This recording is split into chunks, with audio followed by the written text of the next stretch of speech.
একদম নতুন আপডেট পদ্ধতিতে কিভাবে একটা ইনস্টাগ্রাম অ্যাকাউন্ট ডিলিট করতে হয় চলো তোমাদেরকে দেখিয়ে দিচ্ছি। তো সর্বপ্রথম ইনস্টাগ্রাম অ্যাপটাকে ওপেন করবে। ওপেন করার পরে ডান দিকে নিচে যে কর্নারে ছোট প্রোফাইল পিকচারটা রয়েছে এখানে ক্লিক করবে। ক্লিক করলেই কিন্তু একদম ওপরে কর্নারে একটা 3 লাইন দেখতে পাবে, এখানে ক্লিক করবে। ক্লিক করলেই কিন্তু পরের স্টেপে অ্যাকাউন্ট সেন্টার নামে একটা অপশন দেখতে পাবে প্রথমে, তো এখানে জাস্ট ক্লিক করে দিবে। ক্লিক করলে কিন্তু পরের স্টেপে এরকম ইন্টারফেস পাবে। তো কিছুটা নিচের দিকে যাবে, দেখবে একটা পার্সোনাল ডিটেলস নামে একটা অপশন রয়েছে। তো অনেকে কিন্তু এই পার্সোনাল ডিটেলস অপশনটা খুঁজে পায় না, তো তোমাদেরকে বলবো প্লে স্টোরে গিয়ে অবশ্যই ইনস্টাগ্রাম অ্যাপটিকে লেটেস্ট ভার্সনে আপডেট করে নিবে। আপডেট করার পরে এই পার্সোনাল ডিটেলস অপশনে ক্লিক করবে। আর ক্লিক করার পরে পরের স্টেপে এরকম ইন্টারফেস পাবে। তো দেখো নিচে একটা অপশন রয়েছে অ্যাকাউন্ট ওনারশিপ অ্যান্ড কন্ট্রোল নামে, তো এখানে জাস্ট ক্লিক করে দিবে। ক্লিক করার পরে দুটো অপশন আসবে পরের স্টেপে। নিচে যে ডিঅ্যাক্টিভেশন অর ডিলিশন অপশনটা রয়েছে এখানে ক্লিক করবে।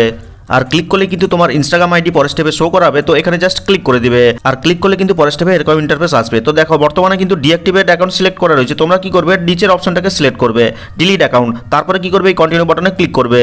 আর ক্লিক করতে কিন্তু পরের স্টেপে ইনস্টাগ্রাম অ্যাকাউন্টের কি কি ডিলিট হবে সেগুলো কিন্তু দেখাচ্ছে।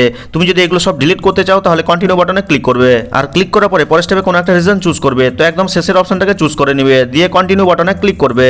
আর ক্লিক করার পরে পরের স্টেপে এরকম ইন্টারফেস আসবে, তো কিছু দেখার দরকার নেই, জাস্ট নিচের এই কন্টিনিউ বাটনে ক্লিক করবে।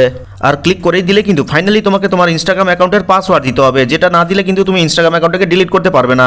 তো তোমার ইনস্টাগ্রাম অ্যাকাউন্টের যে পাসওয়ার্ড রয়েছে সেটা এখানে বসিয়ে নিচের এই কন্টিনিউ বাটনে ক্লিক করবে। আর ক্লিক করলে কিন্তু পরের স্টেপে দেখো ঠিক এরকম ইন্টারফেস ফাইনালি চলে আসবে, অর্থাৎ এখানে একটা ডিলিট অ্যাকাউন্ট বাটন শো করছে। এখানে যদি ক্লিক করে দাও তাহলে কিন্তু তোমার ইনস্টাগ্রাম অ্যাকাউন্টটা আর কেউ খুঁজে পাবে না, পার্মানেন্টলি ডিলিট হয়ে যাবে। আর এইভাবে কিন্তু খুব সহজে তুমি তোমার ইনস্টাগ্রাম অ্যাকাউন্টটাকে পার্মানেন্টলি ডিলিট করতে পারবে। তো ভিডিওটা ভালো লাগলে লাইক করে চ্যানেলটিকে সাবস্ক্রাইব করবে, কমেন্ট করে জানাবে কেমন লাগলো আজকের এই ভিডিওটা। তো দেখা হচ্ছে পরবর্তী কোনো এই ধরনের হেল্পফুল ভিডিওর সাথে।